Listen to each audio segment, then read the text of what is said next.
Yo, what up? Podcast, fresh college graduate. College graduate. I do not belong on the fashion files. No, but anyway, we're pre-recording this. It's Tuesday night because Wednesday I'm going to hang out with family, and and I'll be graduating on college on Thursday with the Bachelor's of Music Education, the BME degree from USIF.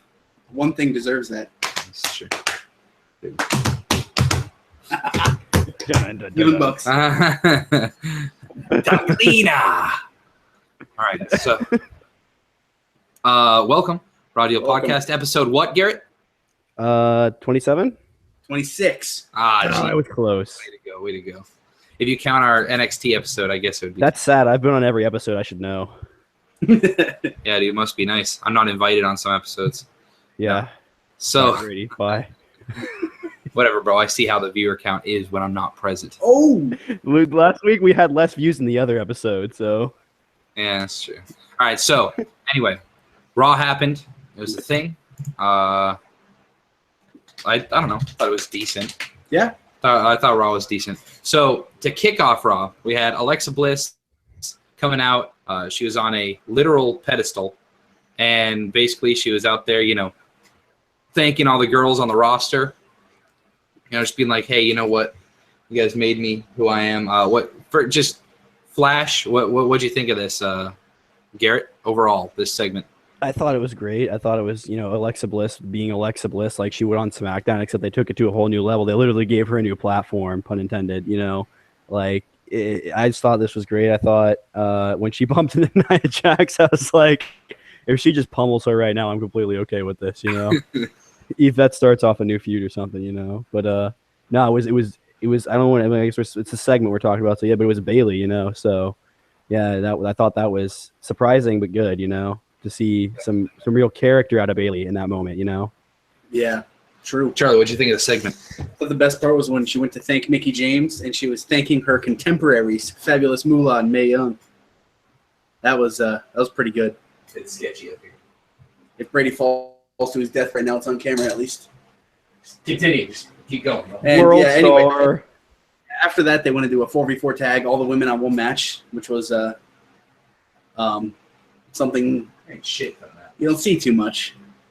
It was a thing. Because Raw for 4 months. I should actually more than that, 7 months. Forgot that more than 4 women on the roster. I'll go on a limb and say that match was actually good, Like it just was. Yeah, it was good. It was just all over the place. Like every multi-person tag match usually turns out to be. Something I'd point out is Dana Brooke has been improving, so that's good for her. Oh yeah. Dana Brooke sucks. She used to. She can take the schmeat though. So The Schmeat. She's gonna get better. So anyway, moving on, we had a continuation of a storyline that it seems like we've had for like ever. I don't know. Probably 30 months. Enzo and Cass. I mean, the big thing. So the match was Luke Gallows versus Enzo Amore. Big Cass, like Enzo and Cass, are still getting quite a good reaction from the crowd, even though they've been buried so much based on recent decisions. So I guess that's good. Like it's salvageable. You know what I mean? Which is nice. Well, they won a payback, didn't they? Yeah. Yeah. But it's still just one of those things like, I don't know. They've been made to look like idiots. All these stupid KFC ads and stuff like that. The credibility is not there right now. Chicken. And yet people still get behind them, which is nice. Yeah. It's nice to see. So anyway, decent match, I guess. Enzo does not belong in singles matches, but Gallows ends up beating Enzo. I'm pretty sure it was clean, right? There might have been a little bit of interference from Anderson. As clean as it gets. Yeah, they're heels, so they're not going to win completely clean. But Gallows gets the win, hopefully bringing some credibility to them. Because talk about guys that don't win the club. Yeah. Not been winning lately. Didn't even win when they held the titles. True. Fact. Any big takeaways from this match, Garrett? I just was proving that this feud is going to continue for some more because they don't have anything to do with either of them because they've got more important. Like there's two more important bald men with bad attitudes that I think everyone's a little more interested in right now on Raw, and so I think the club will take the back seat to the Revival for a little bit in that role of bad dudes with attitudes. You know. True. I also like Cesaro. Charlie. I don't know. It happened. It was a time filler. Let's be honest. That's true. That's true. It definitely was. Like you said, Enzo shouldn't. I don't know. He does so many questionable things when he's in there. So it's So I wasn't watching Raw during this point, but Seth Rollins comes out. Charlie's like, dude, you watching this? Seth is coming out, and he's being confronted by Finn. It looks like we're going to have Seth versus Finn, #1 contender match to see who faces Brock. I'm like, okay, definitely down. Charlie's like, all caps, you know? And then, so it's just as it's getting good, Dean Ambrose decides to come out and kill the whole mood. Yeah, bro, I'm the real champion here, blah, blah, blah. You should want to fight for my Intercontinental title. And they're like, you know what? You're right. We do want the IC title. Let's fight for that. And all of a sudden, Miz comes out and he's like, oh, man, I'm the one that brought prestige to that title. I deserve a #1 contender spot. Yeah. So really the whole segment went downhill. Setup was dumb, but it went downhill pretty quick, which set up a triple threat between Finn, Seth, and The Miz for #1 contender spot later on in the night. What do you think about the promo, Charlie? It started out hot, and then once Ambrose came out and was comedy Ambrose, it shit the bed. Garrett? Yeah, that's kind of how I took from it too. I mean, Wacky Ambrose is fun, but like there were these weird segments throughout the night where he was like interviewing everybody. Which, well, this is the only thing we'll touch on that now because I think I didn't even mark it down because those weren't important at all. They were just, I think they did it the one time just to like have the thing with the Miz, and then they were like, "Hey, what if we just have him interview everybody?" Because everyone loved that first segment, but they loved it for the reason because that feud's still interesting to them, And in those interviews, like it shows he'll have these moments like when he interrupts this where it's just dumb as hell, and then in those interviews he'll be comedy Ambrose and he'll look at Finn Balor and see how ripped he is and be like, "Have a carb and hand him a donut." That was kind of funny. Yeah, it was. But and then it's really hit or miss with Dean. Exactly, very hit or miss. It's really, really just you never know what kind of Dean Ambrose you're going to get. So, well, I think the Dean Ambrose that people would have seen on the indie scene or in like was ICW, whatever the insane one was, CW, whatever the one with the crazy death matches was. Yeah. Anyway, where you're going to see him writing his own jokes or just improvising them, where he's got WWE writers writing his jokes for him, which I think that constrains him quite a bit. You can tell it's not him because if you've seen him actually go out there and just cut a promo, it's a little different, Like if you saw on SmackDown, there's a little more loose on the promos on SmackDown, especially with the bigger stars. It's a little more constricted on Raw. It's because it's a stricter format, though, in 3 hours. Right. Something I noticed. So, so as we saw last week, Sheamus and Cesaro have officially turned heel. We had a little promo from them, basically solidifying that Cesaro doesn't plan on going back. He's officially a bad guy, and they're kind of pissed off. I think Cesaro did an all right job. What do you think, Garrett? I have been saying this for a while now, even though you were saying, Brady, forever ago in our first few episodes, like Cesaro will never be a heel. And I was like, but I could totally see him being able to cut a promo like that. You said that because at the time he was just so over and he just came back that there was no way we would have seen that. Go with the fans.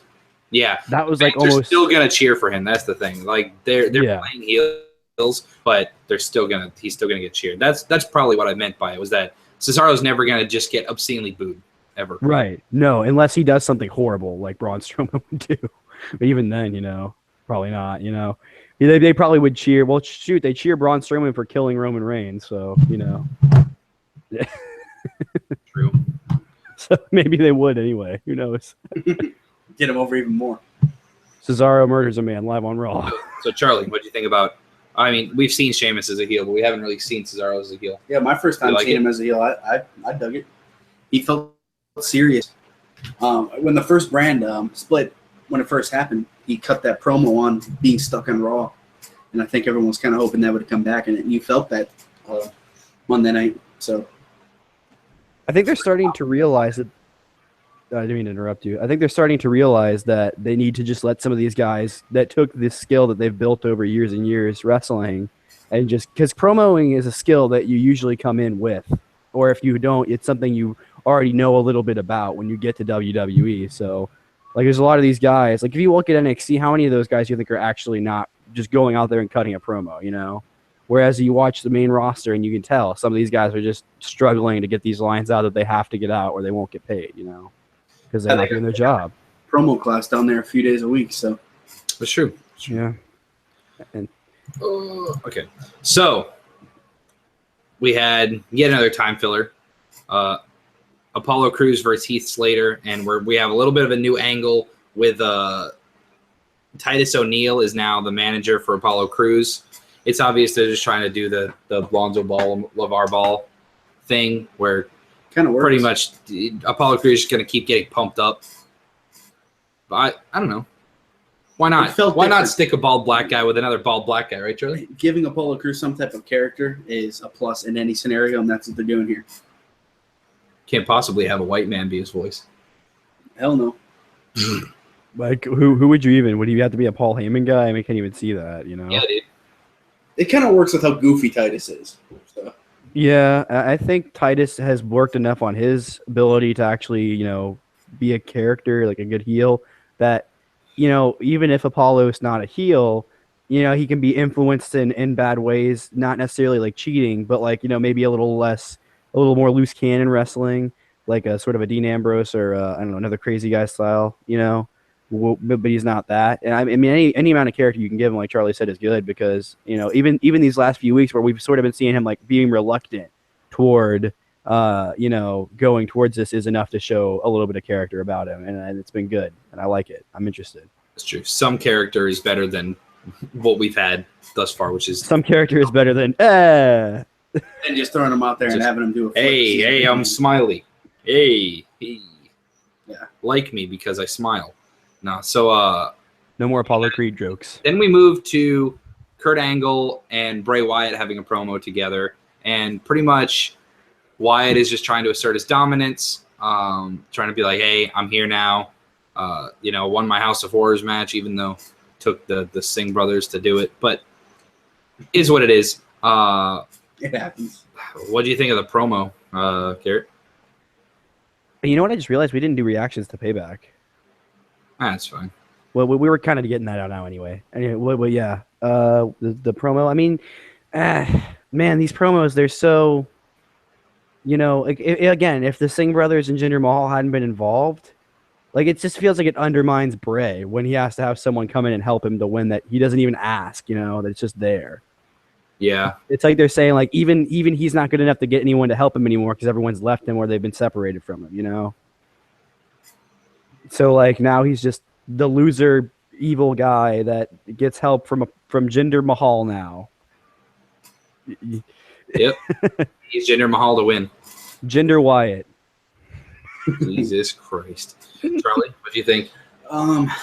There's something special when Bray Wyatt comes to the ring and cuts a promo. Everyone shuts up. They don't dare do a what chant because he can't.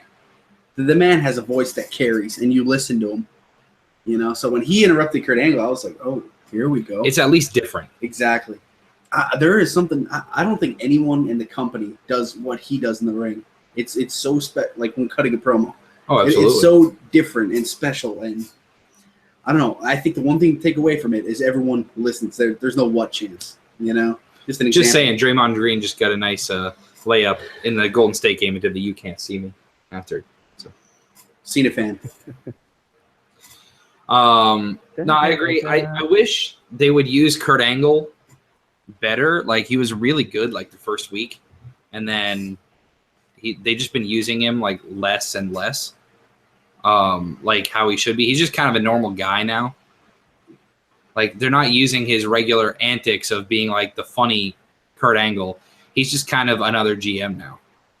Yeah, we'll have to see it play up a little more. They've been taking it easy.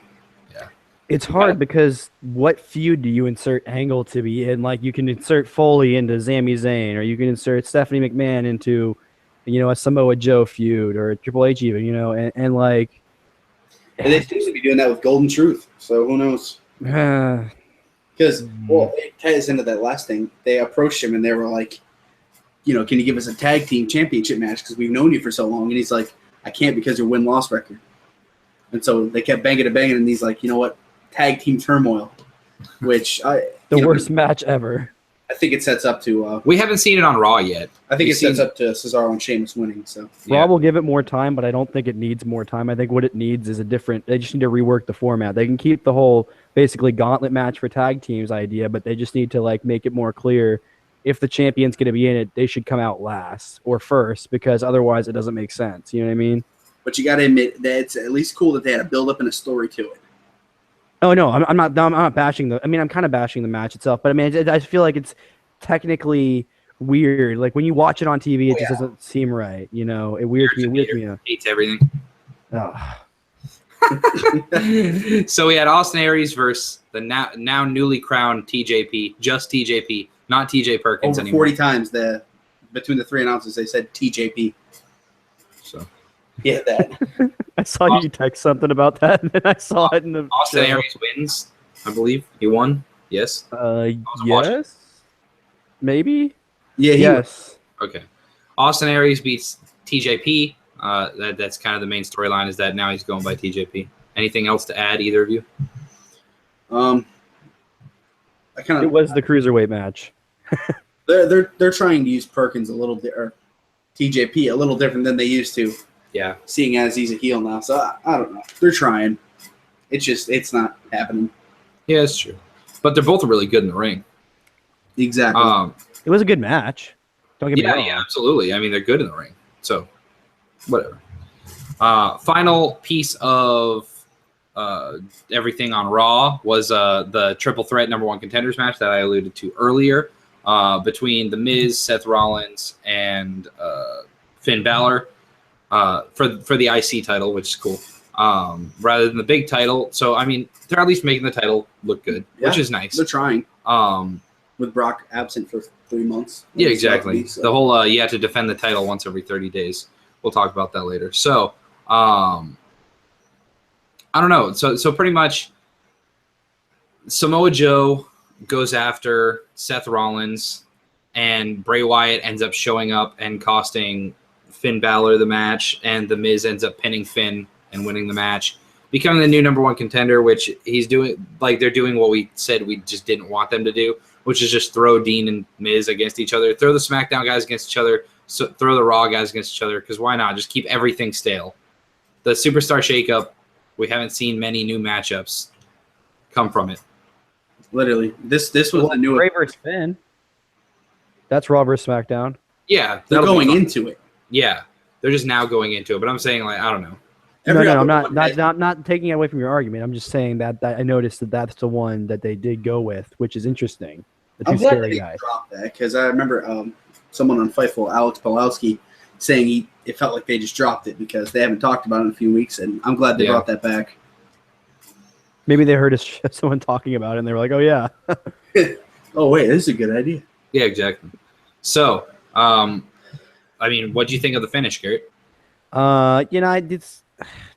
Whenever there's like multiple interferences that have nothing to do with each other, it's one thing to have like say when AJ was working, like I think one time in a match they had like the club come out separately or something.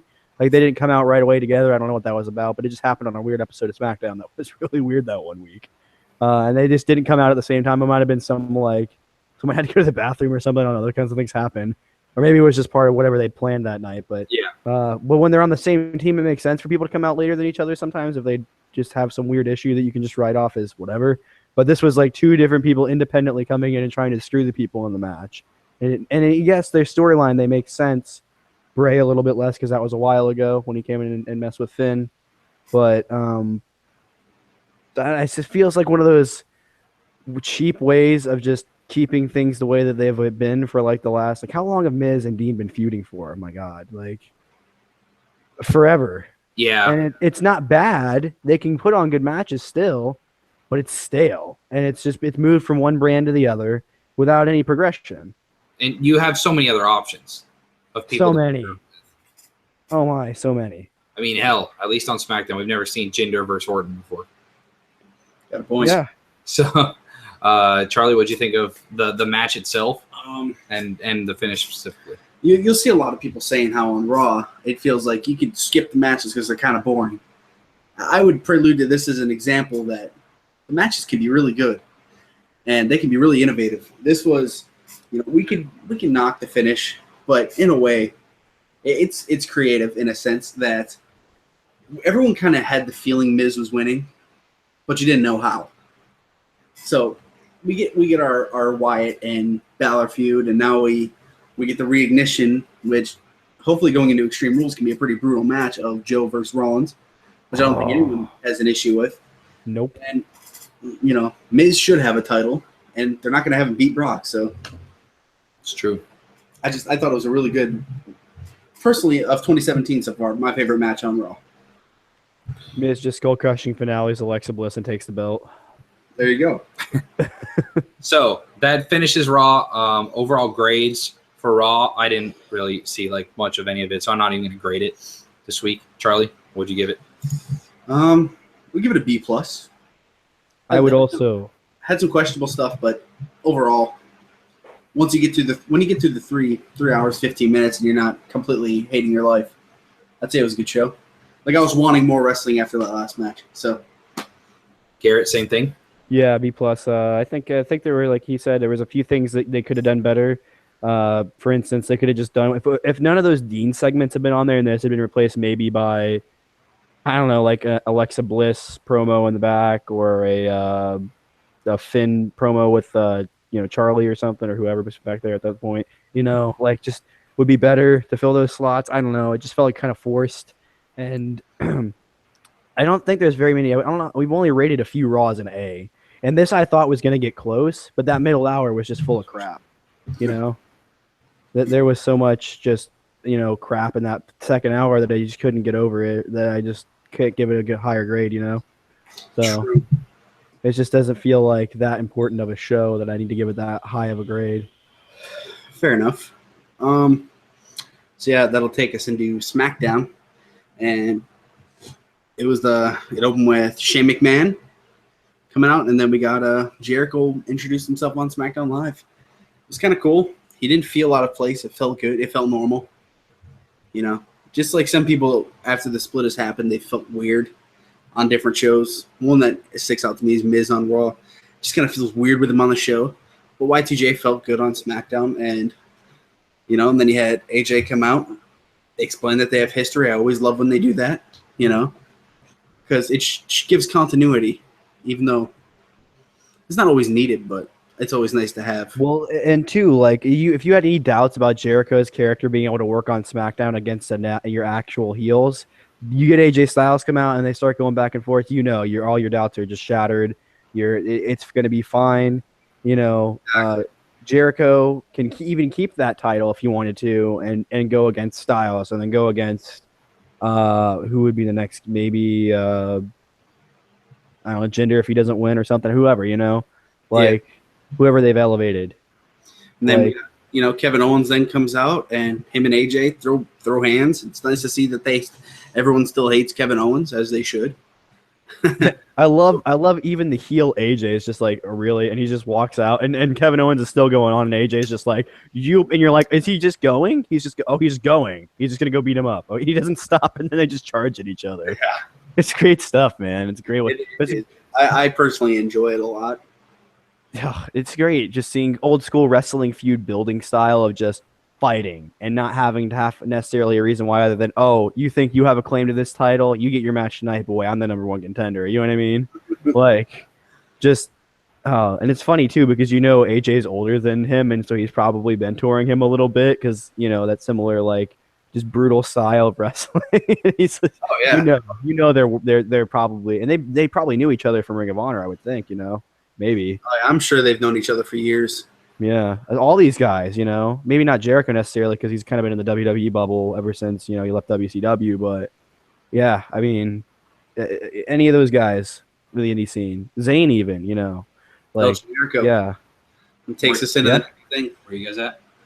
Just about to get into. We were just talking about of Mahal, Sami Zayn, where the Singh brothers help Mahal win, So it didn't hurt Zayn. And it only kind of helped Mahal as being this heel that you'd want to hate.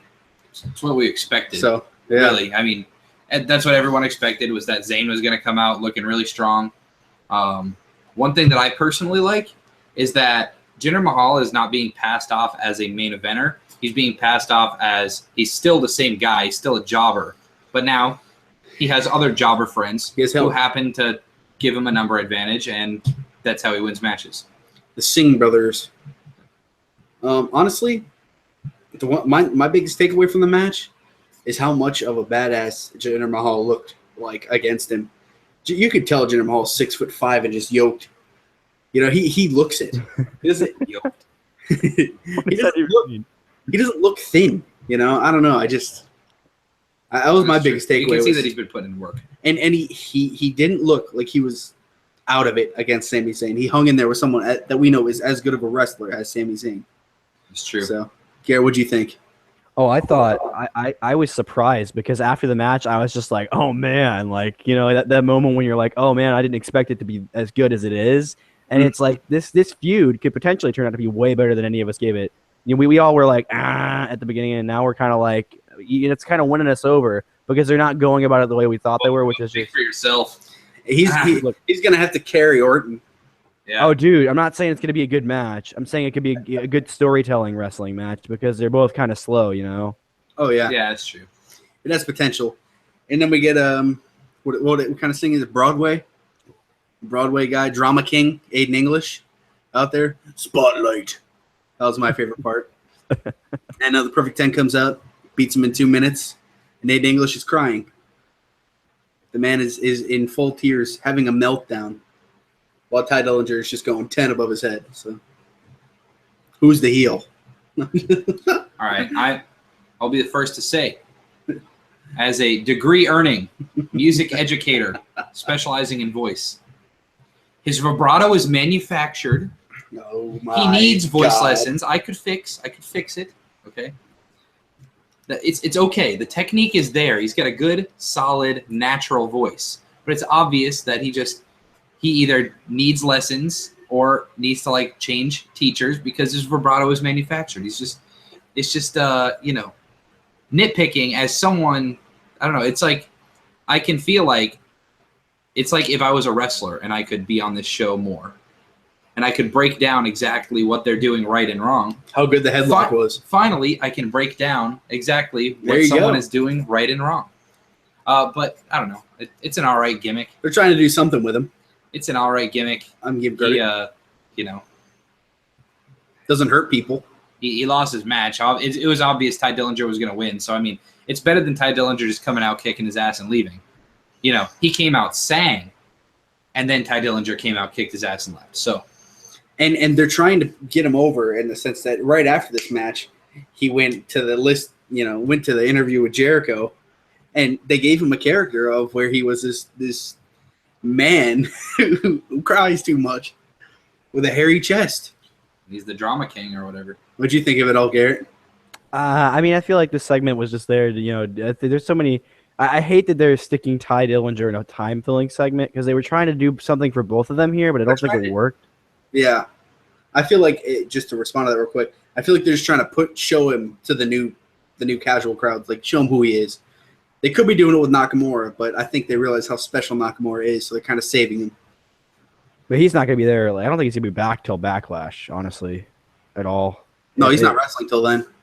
But he may be on a show or two, just kind of cutting promos. Maybe dark matches. Oh, yeah, I see. He'll be at the show doing something, but not wrestling. No, I mean, he may not even be doing that. They may just be saving him for Backlash. But, maybe a Miss TV. That would actually... No, he's not on the show anymore. Man, that would be great. They need another show like that. Kevin Owens, give me your old gimmick back. Kevin Owens show, let's go. Chris Jericho's newly on SmackDown, even though he's dead, but, Yeah. I'm down. And then we get the welcoming committee segments, which is just the three girls and James Ellsworth trying to get Becky Lynch and the crew. Trying to get Becky Lynch to turn heel, and she kind of they pitched it to her and were like, "Hey, these are the reasons why you should join up with us." And Becky's like, "You know what? You actually kind of make a point." which set up the next match. Yep, they just beat up Charlotte, and then next thing you know, we got the tag happening. So, in the match, it went how it was supposed to. If you're gonna establish any kind of group, you have to have them win their first match, no matter what it is, who it's against. Yep. So, honestly, to me, they couldn't have done it any better. I wish they would have pinned the hurt Charlotte coming out there, but it happens. What do you think, Brady? I mean, same thing. Like, Naomi looked really strong.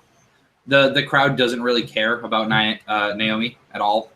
They care more about Charlotte, but also, I don't know. Naomi's best as a face, but she needs to face a really good heel, which was Charlotte. Now they're just they kind of screwed themselves. Charlotte's going to be a face champion, but people are going to turn on her real quick when she eventually wins the title. So, once again, they had a built-in excuse to beat Charlotte. Charlotte should have been the one to get pinned. Instead of you have a perfectly healthy champion that they choose to pin over a beat-up number one contender. Yep. So. Yeah. I don't know. There's something odd about it. I mean, they're saying that a lot about both shows tonight. There's just something that's keeping us from saying, I really like this segment.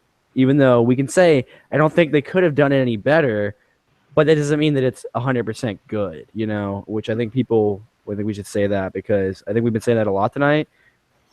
And we might might not understand. Like, I feel like that's why we do this show, because sometimes we have these moments where we're just like, what? Why that went that way? I literally have heard said that out loud in the middle of some Raws before. Like, what? Okay. Yeah. Go ahead. Okay. To quickly talk about the after the match thing, pretty much Becky came out to make the save for Charlotte and Naomi, but then she was like, well, maybe I shouldn't. Maybe I should join up with these guys. Shakes all their hands, gets to Ellsworth. She's like, I don't want to shake hands. I want to hug. And Ellsworth's like, all right. She throws Ellsworth into Tamina. Tamina goes spilling. She beats up the other two, and I don't know. Ellsworth should have known. Yeah. She's not Bailey. That's the Irish lass kicker. Yeah, but when it was all said and done, I think the team that needed to win, just when you put the segments side by side, I think they won. So. Yeah, it's true. And then we go into Sin Cara's new look, where he's covering his entire body except for his hands, and he's facing Ziggler. He got way more offense than he should have. And I don't know. Before the match, Charlie goes, if this match lasts any longer than 2 minutes, it's bad. And it definitely lasted longer than 2 minutes. Yeah, it probably went close to 4 or 5. So re-earned his title of Sin Bacha, botching a total of 3 or 4 moves in this match. That suicide dive was just... He's lucky it wasn't an actual suicide dive. I don't know how you could be a luchador and not get that. But. And, I think he's put on a little bit of weight. And it definitely showed with the new outfit. Yeah, he definitely is not jacked underneath that at all. So it's weird. It's weird what they're doing with him. They're putting him on something, but if you're gonna put him out there, have Ziggler beat him in 2 minutes. So Ziggler at least looks good going into his match against Nakamura. Neither of them looked good in this match. What'd you think of it, Garrett?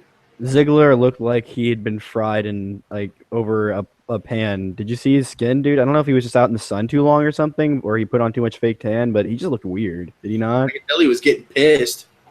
He got really red. Yeah. And it mixed with the orange. Yeah, I think he might have gotten accidentally hit a couple of times. I don't know, something like that. Wouldn't surprise me. There's some stiff shots in there from Ziggler. I wouldn't be surprised that if seen Botcha striking again, it caused a little bit of pain, and he was a little. If you're gonna be, I guess if there's any guy that you're gonna attack, it's gonna be Sin Cara, because he's the one guy that gets into backstage fights all the time, apparently, other than Simon Gotch. There you go. Well, Simon Gotch got released, so just unsanctioned match versus Sin Cara versus Simon Gotch in a real street fight. Real street fight. And throw Jericho in there too. Make it for the title. And then we get the rematch of Jericho and Kevin Owens for the United States title. And it's everything you'd want. I don't know. Kevin Owens wins, then beats the crap out of him afterwards to send him off. So I personally enjoyed the hell out of it. I thought it was nice to have Jericho on here. I think the whole point of them doing this was so when Jericho comes back, he's on SmackDown. They didn't have to keep him on these extra 2 shows. So, Garrett? Yeah, I thought that this match, the only thing that I could have done with winning this match was maybe because if this is going to be the last match, particularly with Jericho for a while, that maybe we get some sort of like, storytelling type match to see like maybe he seems like he's a little more hurt at the end of the match, or maybe, something, a little more something to like. I like when they set up if someone's going to leave. Now we just sort of don't know. And if we know Chris Jericho, he could just stay for another 6 months, Yeah. And we just don't know. So a lot of questions, but I like the match. That's for sure. I like the result. Same. Kevin Owens still looks like a monster. I mean, losing that title didn't hurt him at all because he just bounced right back. I mean, now he can keep they didn't change the gimmick because I knew he was going to get it back. So yeah, good. It was obvious that everyone thought Kevin Owens was just going to win at the pay-per-view. And so they were like, well, you know what? Screw those people that think they know what's going on. We're just going to have Jericho win, and then he'll lose it. He'll lose it on Tuesday. But it's obvious that's the way they're going because Chris Jericho has shows like every Tuesday. Plus, he has a show on Backlash night. So, like, there's no way he was going to be able to keep the title. We all knew Kevin Owens was going to win, but they really had me guessing a couple times. The second time Jericho had him in the walls of Jericho. Yeah. And they really, really played it up. And he's in there for a solid 30 seconds, maybe a little more. And it was like, oh, my God, are they actually going to have him tap? And then all these things were running through my mind, like, how could they get the title off him? Who knows? They could have Jericho win, and then Kevin Owens beat the ever-living piss out of him. And then next week be like, Chris Jericho is going to be out for an extended period of time with his injury. We're going to have a tournament for the title or something like that. Oh, yeah. They could have done something like that. A tournament to crown a number 1 contender to face AJ Styles, or number 2 contender, I guess, to face AJ Styles for the title at wherever, you know what I mean? Backlash, because he's already got his title shot, so, Oh, well, that's true, yeah. So they'd have to do it like that, but they'd still be able to do it. It just would have to be a little more. Exactly. Could have been a cool way to do it. Yeah, but they took it the right way, I think. I think this is a little easier on the casual fans. Like, people like us would love to see these intricate plots that involve, like, multiple levels and multiple people, but they can't always do that because they got to be able to use they got to be able to maintain their mainstream audience, with all this stuff going on. WrestleMania was probably, the worst time to be a casual fan because all these stories that were built over the last year, You get so much crap going down. Overall, I enjoyed SmackDown. Whenever it flies by, that's how you know it's a good show, and it flew for me. I think all the right people won, and I'd say it was the same with Raw. It's a B+ for me. Go ahead, Brady. I'll give it a tough grader. I'll give it I don't know, a C+.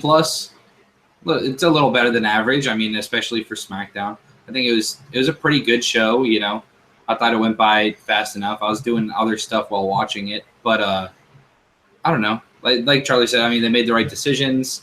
As far as plot development, we had a little bit, so I don't know. I think Backlash would be good. Garrett, what'd you think?